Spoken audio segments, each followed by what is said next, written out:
Hi, and welcome to the Prezi Essentials 3 training. My name is Morgan, and I'm the Customer Education Trainer here at Prezi. In the next 30 minutes, I will teach you the more advanced content of the Essentials series. We'll go through 3 main topics. The first one will be all about visuals, so how you can take your text and turn it into something visual. Then in part 2, we'll dive into some design tips, so walking through some of the elements that really make your presentation stand out. Then in part 3, we'll go into content building, so talk a bit about data visualization, we'll talk about story blocks, and about advanced animations. So let's dive into our first topic, which is all about visuals. And there's really 3 main parts here. So the first one that we're going to focus on is the power of visuals. So talking about how you can take your text and turn it into an image. And our first example here is a paragraph. And I'm sure that we've seen this in all of the presentations that we've gone through, where you see this title and then you see supporting information.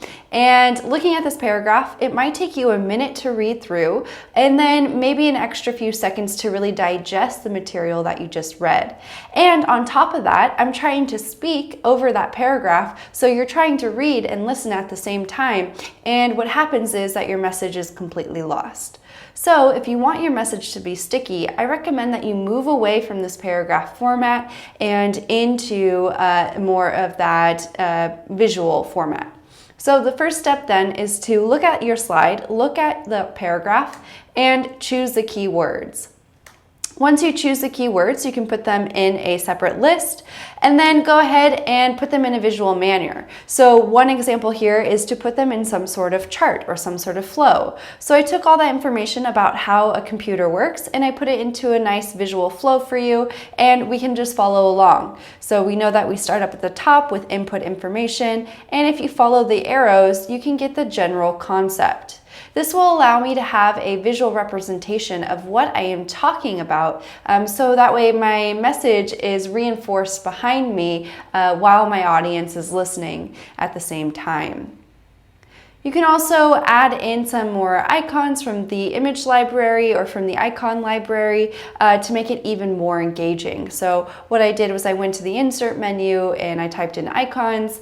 And then in the search bar there, I just typed in input and CPU and storage and then output. And I found these nice icons, dragged them into my presentation, and now I have even more visuals.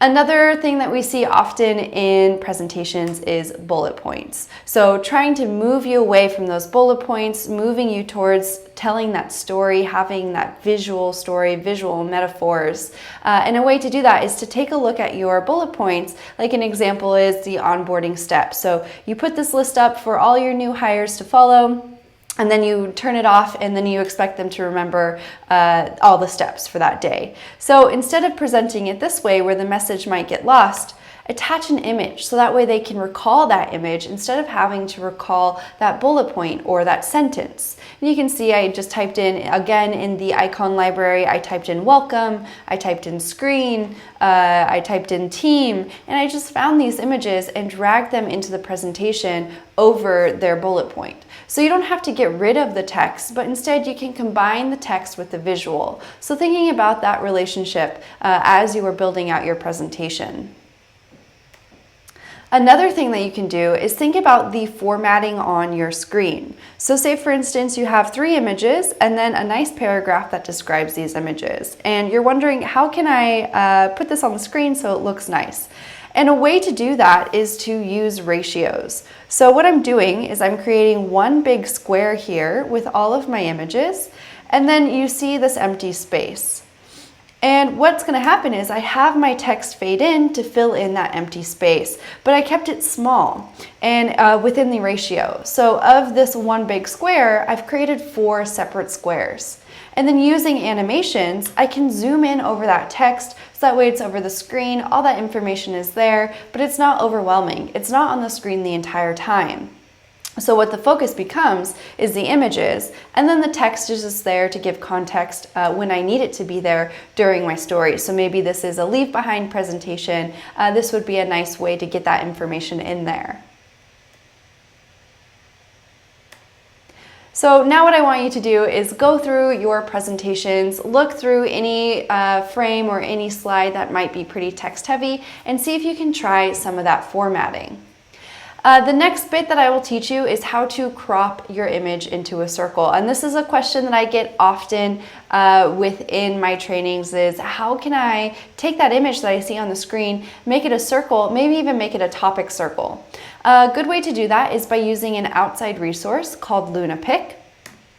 And all you have to do is go to lunapick.com and you should see that website right here. So just type that into your web browser, go to lunapick.com and then upload the video. So here's a quick, or upload the image. Here's a quick video to show you that.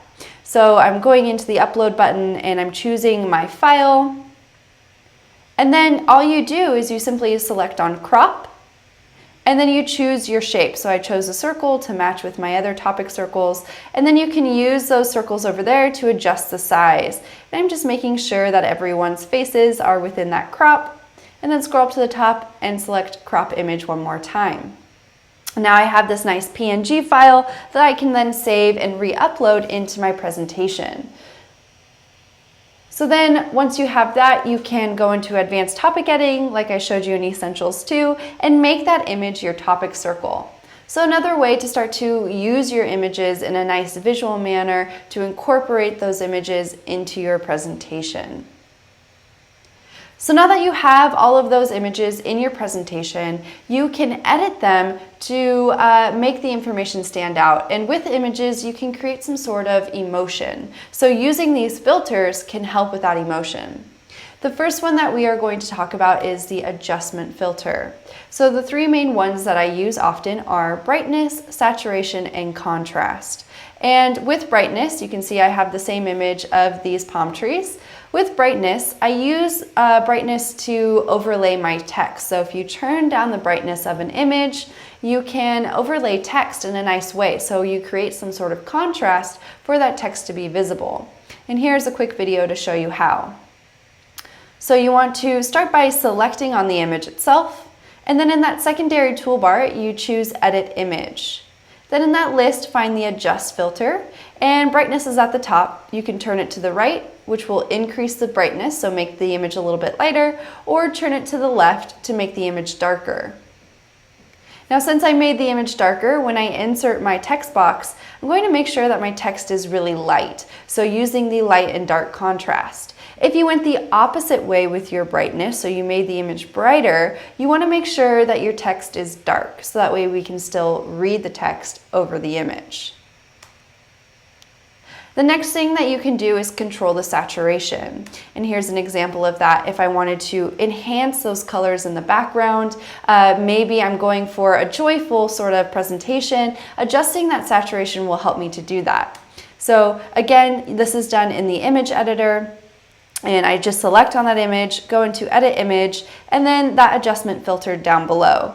Now with saturation, if I go all the way to the left, it's going to make the image black and white. So if you want to go for more of the classic feeling, just get rid of the saturation of those colors. If you want to brighten the colors, go to the right and make it bright. The next bit that we have is contrast. And again, I use contrast to overlay my material. So I might dull down this image if I had it as a background image. So say I'm working on a frame like we see here, and I want the palm trees to take over the entire screen, and then I can put my subtopics on there and my titles and different elements. If I'm going to do that, I might adjust the contrast so that way the elements can really stand out. And here's that quick video just to show you how to do that.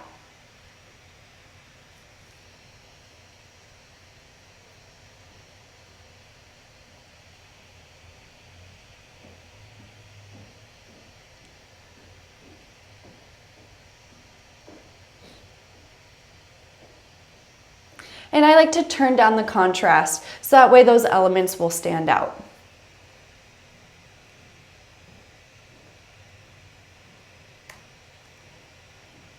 The next bit that we'll talk about is how to use the focus filter. So we talked about the adjustment. Now taking a look at the focus, and focus is going to be great for directing your audience. There's many different types of focuses that you can use over an image. The first one that I'll discuss is the radial version. And you can see over here on the left, radial focus is going to help you to direct your audience's eye towards a particular point. So here I'm talking about Poland. I might blur out the edges so that way Poland is visible. And in order to get to that focus filter, you just go back into the image editor, and instead of going into adjustments, you'll see that edit image portion, you'll see that focus. And it is a little raindrop icon for you there.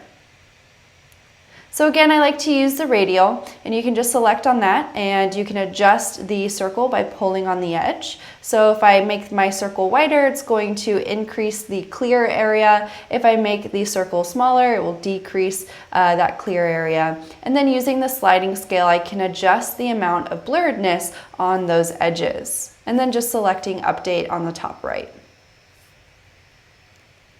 The next filters that we have are the mirrored and linear. And with the mirrored, what you're doing is that you are mimicking the blurredness on the top and the bottom level. And this will help again to direct the audience's eye. You can see if you look at the top image that your eye is probably taken directly to these clear figures here. So if you're looking for something in the center of a photo, maybe you have this horizontal plane that you're trying to make clear, the mirrored option is good for you. You can also use the linear option, and I'll just show you what that looks like. The linear option is going to blur out all the other edges so that way we can focus on this vertical angle here. So allowing you to focus here, whereas the mirrored allowed you to focus on that horizontal plane. And to get to those types of focuses, I'll just show you this quick video. Again, select on the image, go to Edit Image, and then in the focus filter, you can see those two options. And with linear, you have this line. And if I pull the line to the right, it will decrease the amount of focus. And then this one here will increase the amount of blurredness as we follow along. So you can adjust the planes as you work.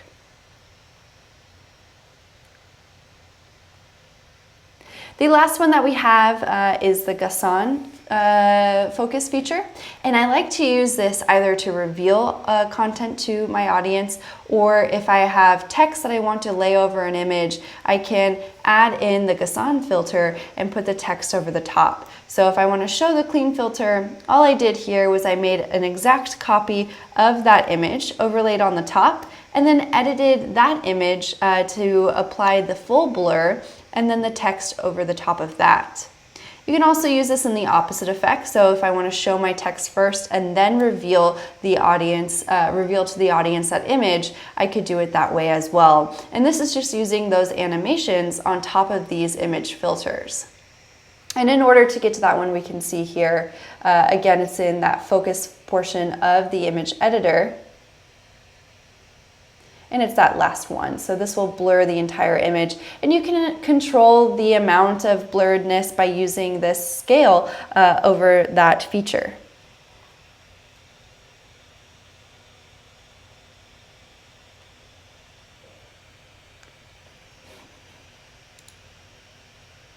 The next bit that we have is about brushes and frames. So you can also do this within the Prezi editor. Brushes are nice to do if you want to, say, circle a particular portion. So you want to call out the sun in the background, or maybe you want to add something cute over an image. The brush feature will allow you to do that.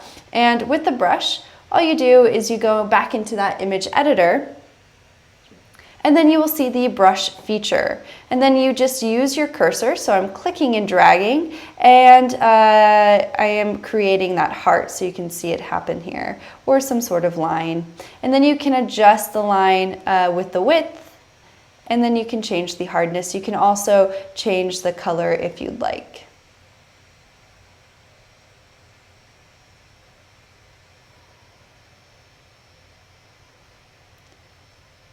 And this I am just clicking and dragging and then following the shape of a heart and then selecting update. Then lastly, we have frames, and I really do like to use frames when I'm dealing with images or videos because the frames will give some nice clean contrast. So if you have multiple images on a particular canvas or a particular frame there, go ahead and add that background. And instead of using the shapes like I've showed you in the previous sessions, using the frame is an easy edit. So again, this is all done in that image editor. And then I just select on that last option, the frames, and then choose any of these. Now, I recommend when you are choosing a frame that you choose the same frame among your entire presentation. If you alter between too many different frames, it's going to be confusing and clustered and a little bit chaotic. So avoid that and have consistent frames over all of your images if you plan on using that in your presentation.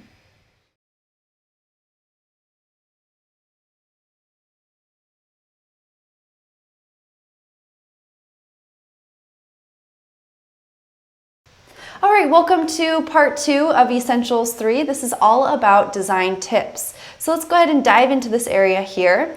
There are 4 main design tips or graphic design principles that I think really take your presentation from one level to the next. And we'll start here with talking about alignment. Alignment can be defined as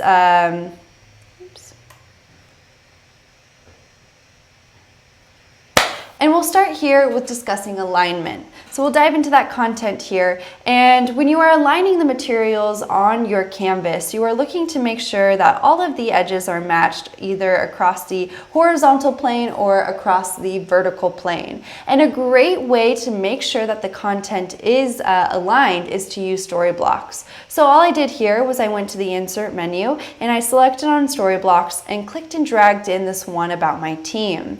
And now that I have this here, I don't really need to worry about realigning the material, making sure that the spacing is correct. I can just select on the image and then re-upload with my own material. So making it easy for me to organize the content here. If you are not using a story block, you can also make sure that the material on your canvas is aligned by using the snapping tool, which is that yellow line that you'll see as you click and drag items across your canvas. So if you have multiple text boxes, I recommend that you take a look and you make sure that everything is aligned against this vertical plane here. So I'm making sure that everything lines up with the snapping tool. Now, you can have this one out of alignment if this is a text that you want to, call out and say this is the most important message. Well, then have it a little bit out of alignment, and that's what we call contrast. But if that's not the case, go ahead then and click and drag that text box so everything fits along this plane here. Now everything will look nice and clean and it will be easy for your audience to do a quick scan of your frame and get the message. Another thing that you can do is make sure that your images are in alignment or by creating a grid. So what I typically do when I have multiple images on a frame is that I use the lines. So if I go to the insert menu and select on lines and arrows, then I drag and drop in these lines here and I create this cross pattern. And then I will go into the insert menu and upload my images and align those images across the corners there. Once they are in alignment with those corners, I just go ahead and I delete that cross grid that I've created. And now I have equal spacing between all of my photos. It looks very clean and it's visually appealing for my audience. So again, creating that ratio where I have one big square and then 4 separate squares that are evenly spaced.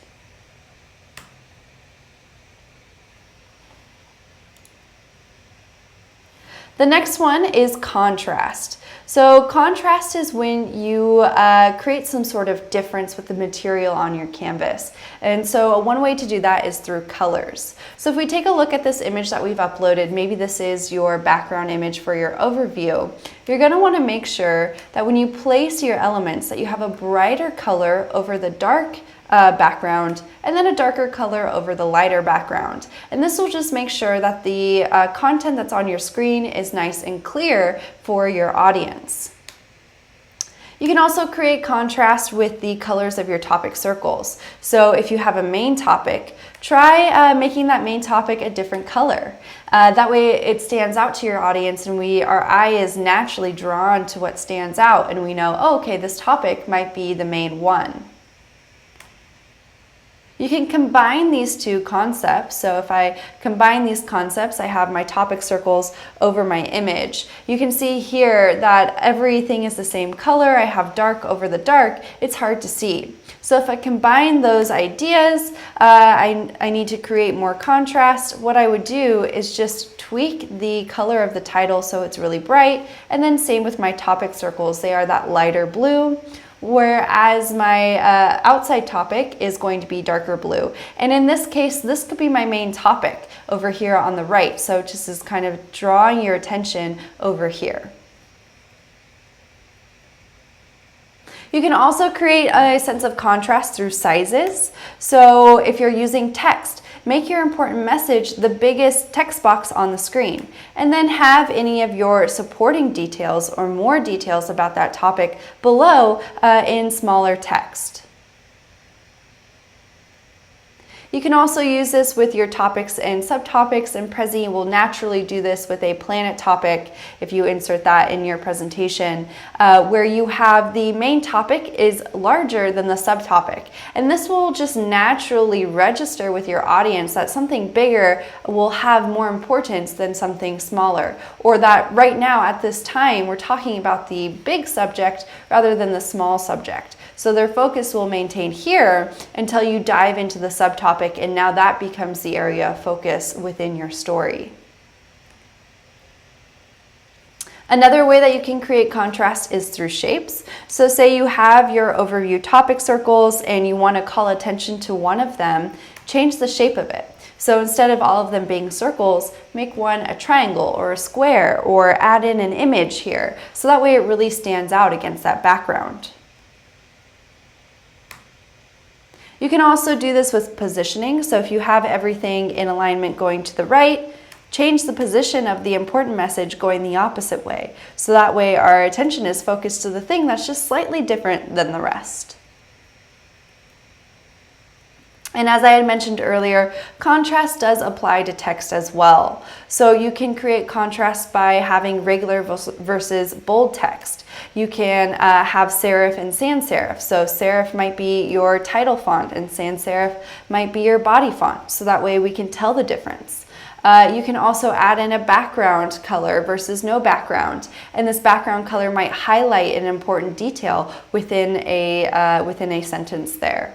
So you can get creative with contrast, and this is really what's going to help to make your message sticky throughout your presentation. The next bit that we'll talk about is proportion. And proportion is when you create some sort of balance with the size, the width, and the weight of your composition. So taking a look again at my overview, say I have 3 main topics, and I just put my 3 circles up on the overview. They're all the same size, generally the same layout where I have an icon and a title, and then I just go in and I present. My audience, when they see that overview, might not remember or might not know right off the bat what the main topic is. What's your key message? So help them out with that using proportion. So if I just tweak this overview and I make my other topic circles slightly smaller than my main topic, then the audience will naturally know that the main topic is going to be all about 2019 goals. And then I know that we'll touch upon reviews and what will continue, but overall, I want them to remember what the goals are. And we call this adding some weight to your topic circles. Lastly, you can create nice color palettes to help to set a mood or a theme for your presentation. And I recommend an outside resource for this if you are creating your own color schemes is to use the Adobe color wheel, and you can see that website here. It's color.adobe.com, and this is a free tool for you to use, and you can go through and use the color wheel to create these nice different color schemes. And here's some examples. You can go with analogous, you can go with monochromatic, triad. Any of these you can kind of play around with, and it all depends on the overall feeling of your presentation. So here's some examples of what I mean. The monochromatic color scheme, we can see here, this is when you have variations in lightness and saturation of a color. So I started off with the central blue, and then I just wanted different shades of that. I wanted something lighter and I wanted something darker. And with this blue color, with this monochromatic theme, I am creating something that is clean and elegant. And you can see that this color scheme is used in one of our templates. It's called the insurance pitch. And this is going to be a very calming experience for your audience once they see this color scheme. We often also see complementary color schemes, so this is when you have really contrasting colors together. Now, I want you to be very mindful of when you put these colors together, and here's an example of why. So this is a complementary color scheme. It's very vibrant, and it's so vibrant that it can actually strain your audience's eye. I mean, imagine if this green background was on a huge projector screen. That's a lot of green for someone to stare at for a long period of time. So avoid straining their eyes by using these very vibrant complementary colors, and opt for the more subtle. So I'm using a lighter blue with a calm gold, or a lighter purple with a nice light yellow. So something that is calming and reassuring for the audience so they can look at the screen for a long period of time. And then here are some tips for using those color schemes. So I have my overview. Say you're starting from blank. Choose one color that will serve as your topic color and have your title match your topic color. This will create some sort of consistency. So once you have your primary color set, go ahead and choose your outlining color. So this might be a different shade of blue, or maybe that contrast color where you are underlining the title or highlighting important details and then adding in maybe some fun circles or some other elements on that background. Then you can add some contrast, so using white or another contrasting color to make those elements really pop. And then lastly, use gray, white, or black for the text here. It's going to be subtle, but also look nice and clean. So additional tips, try to use a maximum of 2 to 3 colors. So here I'm using 2 colors, different variations of blue, and then create a contrast with the amount of colors that you're using. So I'm using white to help create that contrast. And then lastly, you can use white and gray as a neutral color for the background or even for that text.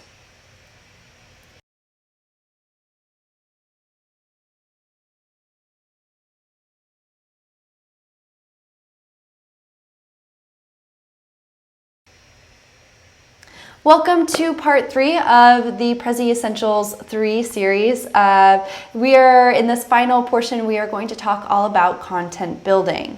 So let's dive into this content here. There are 3 main aspects. The first one that I'll talk about is storytelling. So how you can use advanced animations to create that storytelling aspect for your presentation. So you have your presentation ready to go. How then do I create that story? And animations will help you with that. Then in the second part, we'll talk about data visualization using a tool called Infogram. And then in part 3, we will dive into story blocks and how you can use story blocks to take your content to the next level. So let's start here with storytelling. And the biggest thing with the storytelling is using what we call the big reveal. And you'll see me use this often within my presentations. But the big reveal is when you zoom out to show the bigger picture. So you want to start by zooming in on the smallest detail. So here I'm zooming in on a bee on one sunny day, and then I'm adding more zoom windows and zooming out a bit more to reveal more of the story. So we can see here that the bee is on top of a flower. And then if I just expand that zoom window a little bit more, I can see that the bee is on a flower in a girl's hand. So now I'm following along with some aspect of the story, revealing more and more bits of it until I actually make my big reveal, which sets the entire scene. So I can see that this little girl is on her way to the carnival, and maybe at this carnival she realizes the importance of bees and how to be nice, and she starts her next marketing campaign for her nonprofit. So you can get kind of creative with these reveals and with these animations. I'm using fade-ins, I'm using zoom areas. So you just want to start off with a small zoom window, and then gradually add in more larger zoom windows, having content fade in as you do so.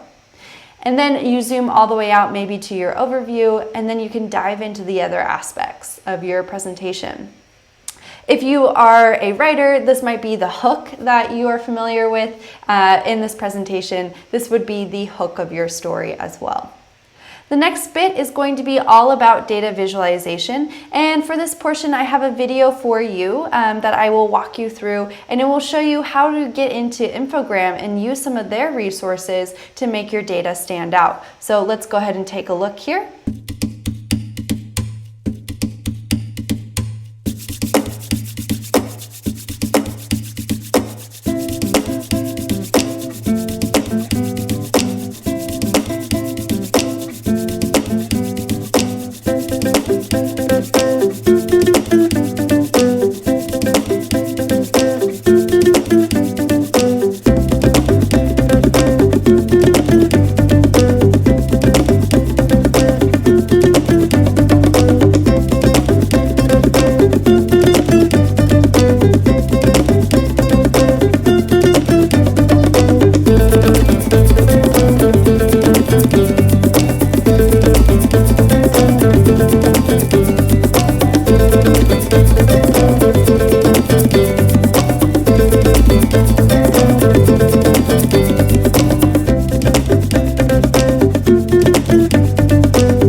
So that's how you can create a nice infographic using Infogram. It's a great way to get your data into your presentation in a nice visual way. So you're combining those facts and those figures, and then what you can do is download that infographic that you've just created as a PNG and re-upload into your Prezi presentation. And then using zoom windows, I can highlight the details and walk my audience through that story that I've just created. So I can show each portion of that infographic as I go along. And then if I want, I can even add this to a chart that I have in my presentation. So if you have a bar chart, you can shrink down this image and then have it fade in and then zoom into this infographic to give some additional details. So this might replace any bullet points or paragraphs that you have describing your data. And again, this was made in Infogram, which is our sister company, and you can check them out at infogram.com. The last bit that we'll talk about here is all about story blocks, and particularly story blocks for advanced layouts. And you can see here I have a typical descriptive slide where I'm talking about global sales, and then I have my following bullet points, and then maybe a follow-up question. This slide, though very heavy in information, is boring, and what might happen is that you'll lose your audience for something that is really important for them to know. So what you can do is go into that insert menu and click and drag in an infographic, and then replace the material in that infographic with your data points. So here I'm showing that North America increased by 15%, South America by 37%, so on and so forth. And then I can maybe even have text fade in, ask those questions, or use arrows to highlight the important details. But this is as simple as clicking and dragging in one piece of content. I don't have to go find this map. We've already done that for you. So that concludes the Prezi Essentials 3. Thank you for watching, and now what I want you to do is get out there and practice using these tips that you've learned and see if you can bring more of that storytelling aspect to your presentation or add in some of those design tips so that way your content is really standing out and looks nice in a clean visual way. Thank you for watching, and I hope to see you in one of our live training sessions soon. Take care.